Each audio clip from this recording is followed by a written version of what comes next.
ভারতে একদিনে প্রায় ৮৪,০০০ শনাক্তের রেকর্ড, নতুন ১,০০০ নিয়ে প্রাণহানি ৬৭,০০০-এরও বেশি।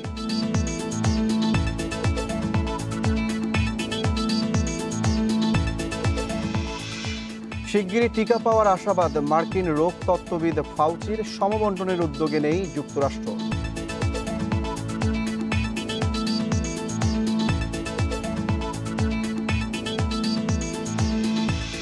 আইসিসির প্রধান কৌঁসুলির বিরুদ্ধে যুক্তরাষ্ট্রের নিষেধাজ্ঞা, মার্কিন সেনাদের যুদ্ধাপরাধ তদন্তের জের।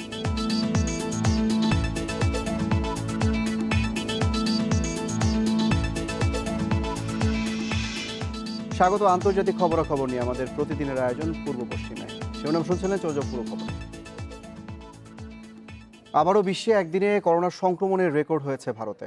২৪ ঘন্টায় দেশটিতে শনাক্ত হয়েছেন প্রায় ৮৪,০০০, মারা গেছে ১,০৪৩ জন। এদিকে ২৪ ঘন্টায় ৬,০০০-এর বেশি প্রাণহানি নিয়ে বিশ্বে মৃত ৮,৬৬,০০০ ছাড়িয়েছে। নতুন ২,৮৬,০০০ শনাক্ত নিয়ে আক্রান্ত ২,৬১,০০,০০০-এরও বেশি। কয়েকদিন কম থাকলেও গত ২৪ ঘন্টায় বিশ্বজুড়ে বেড়েছে করোনার সংক্রমণ। বুধবার ভারত, যুক্তরাষ্ট্র, ব্রাজিল ও মেক্সিকোতে সর্বোচ্চ মৃত ও শনাক্ত রেকর্ড হয়েছে। আক্রান্ত ও প্রাণহানির দিক থেকে বিশ্বে তৃতীয় অবস্থানে থাকা ভারতে আবারও রেকর্ড হয়েছে। দেশটিতে একদিনে আক্রান্ত প্রায় ৮৪,০০০। সারা বিশ্বে করোনা ভাইরাস ছড়িয়ে পড়ার পর এটাই কোনো দেশে সর্বোচ্চ শনাক্ত। চিকিৎসকদের সংখ্যা এভাবে বাড়তে থাকলে আগামী কয়েকদিনের মধ্যেই ব্রাজিলকে ছাড়িয়ে সংক্রমণের দিক থেকে বিশ্বে দ্বিতীয় অবস্থানে চলে আসবে ভারত। বুধবার করোনায় সবচেয়ে বেশি মৃত্যু হয়েছে ব্রাজিলে, মারা গেছে ১২০০-র বেশি। নতুন ৪৮,০০০ রোগী নিয়ে দেশটিতে আক্রান্ত ৪০ লাখ ছাড়িয়েছে। মেক্সিকোতে বৃহস্পতিবার নতুন করে শনাক্ত হয়েছে প্রায় ৫,০০০, প্রাণ গেছে ৫৫০। অন্যদিকে যুক্তরাষ্ট্রে ২৪ ঘন্টায় ১,০৫১ জনের প্রাণ গেছে। নতুন করে ৪০,০০০ মানুষে মিলেছে ভাইরাস। বিশ্ব স্বাস্থ্য সংস্থার করোনা ভ্যাকসিন উদ্ভাবন ও বিতরণ প্রকল্প কোভ্যাক্সে অংশ না নেয়ার ঘোষণার পর এবার বিশ্ব স্বাস্থ্য সংস্থার কাছে বাকি $৬২ মিলিয়ন না দেয়ার সিদ্ধান্ত জানিয়েছে ট্রাম্প প্রশাসন। দ্বিতীয় ধাপের প্রকোপ ঠেকাতে ১৪ দিনের কোয়ারেন্টিনে নজরদারি বাড়ানোর তাগিদ দিয়েছে ইউরোপিয়ান ইউনিয়ন।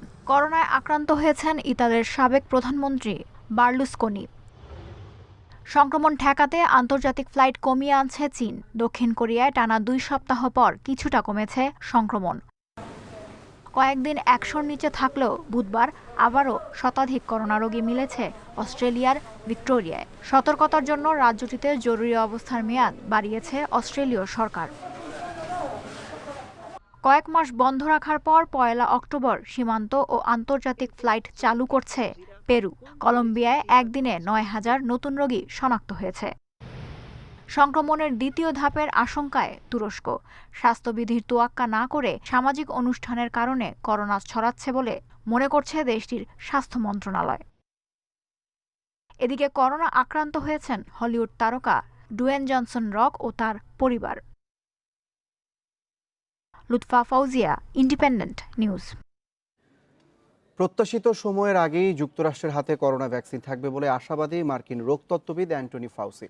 তিনি জানিয়েছেন, ইতিবাচক সাড়া পেলে ট্রায়াল প্রক্রিয়ার সমাপ্তি নির্দিষ্ট সময়ের আগেই হতে পারে। এর আগে ভ্যাকসিন প্রস্তুত, উৎপাদন ও সমবন্টনে বিশ্ব স্বাস্থ্য সংস্থার প্রকল্পে না থাকার কথা জানায় ওয়াশিংটন।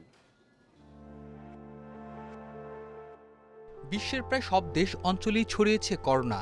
ধনী গরিব নির্বিশেষে প্রতিষেধক দেওয়া ছাড়া বৈশ্বিক এই মহামারী মোকাবেলা অসম্ভব। সে লক্ষ্যে বিশ্ব স্বাস্থ্য সংস্থার COVID-19 vaccines global access facility Covax প্রকল্প। বিশ্ব স্বাস্থ্য সংস্থার এই উদ্যোগে ইউরোপ পূর্ণ সমর্থন জানালেও তাতে থাকছে না যুক্তরাষ্ট্র। হোয়াইট হাউস মুখপাত্র জানিয়েছেন, করোনা ভ্যাকসিন উদ্ভাবনে এগিয়ে আছে যুক্তরাষ্ট্র। ভ্যাকসিন হাতে পেলে মিত্রদের সরাসরি দেওয়ার ব্যবস্থা নেবে দেশটি। প্রেসিডেন্ট ট্রাম্পের নেতৃত্বে ভ্যাকসিন ও থেরাপি গবেষণা দ্রুতগতিতে এগিয়ে চলছে। করোনা ভাইরাস মোকাবেলায় আন্তর্জাতিক অংশীদারদের পাশে থাকবে যুক্তরাষ্ট্র। দুর্নীতিগ্রস্ত বিশ্ব স্বাস্থ্য সংস্থা ও চীন প্রভাবিত বহুপক্ষীয় সংস্থায় ভ্যাকসিন সরবরাহ আটকে থাকবে না। যুক্তরাষ্ট্রে এখন অক্সফোর্ড, মডার্না ও ফাইজার বায়োএনটেকের ভ্যাকসিনের ক্লিনিক্যাল ট্রায়াল চলছে। প্রত্যাশিত সময়ের আগেই কার্যকর ও নিরাপদ ভ্যাকসিন হাতে পাওয়া নিয়ে আশাবাদী national institute of allergy and infectious diseases পরিচালক। ক্লিনিক্যাল ট্রায়াল পর্যবেক্ষণকারী স্বাধীন বিশেষজ্ঞদের কমিটি যদি বলে যে ফল ভালো, তখন আমরা টিকাকে নিরাপদ ও কার্যকর বলে মনে করতে পারি। সেক্ষেত্রে গবেষকদের একটি নৈতিক দায়িত্ব আছে, আর তা হলো ট্রায়াল দ্রুত শেষ করা, এরপর দ্রুত টিকা উৎপাদনে জোর দেয়া হবে। বিশ্বের 200-র বেশি প্রতিষ্ঠান ও গবেষণা সংস্থান ভ্যাকসিন উদ্ভাবনে কাজ করছে। প্রথম দেশ হিসেবে করোনার টিকা উদ্ভাবনে সাফল্যের ঘোষণা দিয়েছে রাশিয়া। নিরাপদ ও কার্যকর টিকার উদ্ভাবনের দ্বারপ্রান্তে থাকার দাবি চীনেরও। সারওয়ার জামান, ইন্ডিপেন্ডেন্ট নিউজ। সৌদি আরব ভ্রমণ নিষেধাজ্ঞা তুলে নিলে সে দেশে ফেরার সুযোগ পাবে বাংলাদেশ সহ 25টি দেশের মানুষ। বুধবার এমন আশার বাণী শুনিয়েছে সৌদি সিভিল অ্যাভিয়েশন কর্তৃপক্ষ। তবে কবে নাগাদ এই নিষেধাজ্ঞা তুলে নেওয়া হবে সে বিষয়ে নিশ্চিত কোনো তথ্য মেলেনি।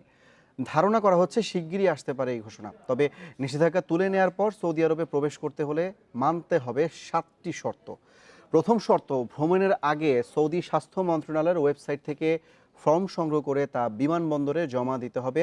ভ্রমণের 7 দিন আগে থেকেই থাকতে হবে কোয়ারেন্টিনে এবং পৌঁছানোর 8 ঘন্টা আগেই জানাতে হবে বাড়ির ঠিকানা।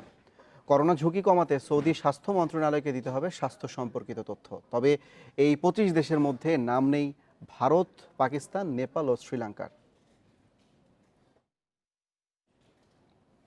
মিয়ানমারের রোহিঙ্গা গণহত্যায় আন্তর্জাতিক বিচারিক আদালতে গাম্বিয়ার করা মামলায় যুক্ত হচ্ছে কানাডা ও নেদারল্যান্ডস। গাম্বিয়াকে এই মামলায় আইনি সহায়তা দেবে দেশ দুটি। কানাডার পররাষ্ট্রমন্ত্রী ফ্রাঁসোয়া ফিলিপে শ্যাম্পে ও নেদারল্যান্ডসের পররাষ্ট্রমন্ত্রী স্টেফ ব্লক বুধবার যৌথ বিবৃতিতে কথা জানিয়েছেন। এতে গণহত্যা কনভেনশন মেনে চলা সব দেশকে গাম্বিয়াকে সমর্থন দেওয়ার আহ্বান জানানো হয়েছে। রোহিঙ্গা গণহত্যা বিচারে গত বছর আন্তর্জাতিক বিচারিক আদালতে মিয়ানমারের বিরুদ্ধে মামলা করে গাম্বিয়া। দুই পক্ষের শুনানির পর জানুয়ারিতে অন্তর্বর্তীকালীন আদেশে মিয়ানমারকে গণহত্যা বন্ধে পদক্ষেপ নেওয়ার নির্দেশ দেয় আদালত।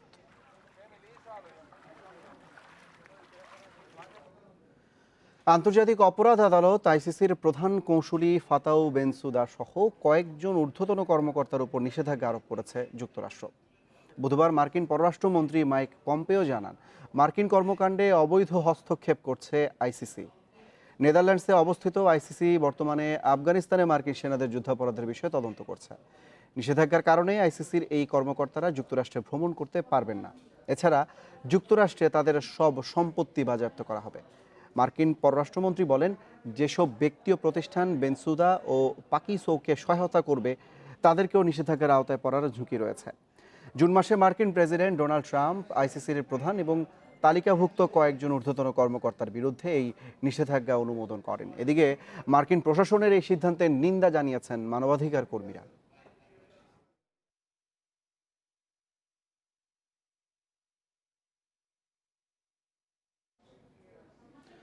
ঘন্টায় 170 কিলোমিটার বেগে দক্ষিণ কোরিয়া উপকূলে আঘাত এনেছে ঘূর্ণিঝড় মেসাক। ঝড়ের প্রভাবে দক্ষিণ কোরিয়ার বুসানে একজনের মৃত্যু হয়েছে বলে নিশ্চিত করেছে কর্তৃপক্ষ। বিদ্যুৎহীন রয়েছে লক্ষাধিক ভবন। ঝড়ের কারণে গাছ উপড়ে যাওয়ায় ব্যাহত হচ্ছে যোগাযোগ। মেসাকের প্রভাবে ঝোড়ো বাতাসের কারণে পূর্ব চীন সাগরে ডুবে গেছে জাপানের একটি কার্গো জাহাজ। 43 ক্রু নিয়ে নিউজিল্যান্ড থেকে চীন যাওয়ার পথে এই দুর্ঘটনা ঘটে। জাহাজটিতে 6000 গবাদি পশু ছিল। এদিকে কোরীয় উপকূলে এগিয়ে আসছে আরেক ঘূর্ণিঝড় হাইসেন। রোববার অথবা সোমবার ঘূর্ণিঝড়টি আঘাত হানতে পারে বলে পূর্বাভাস রয়েছে।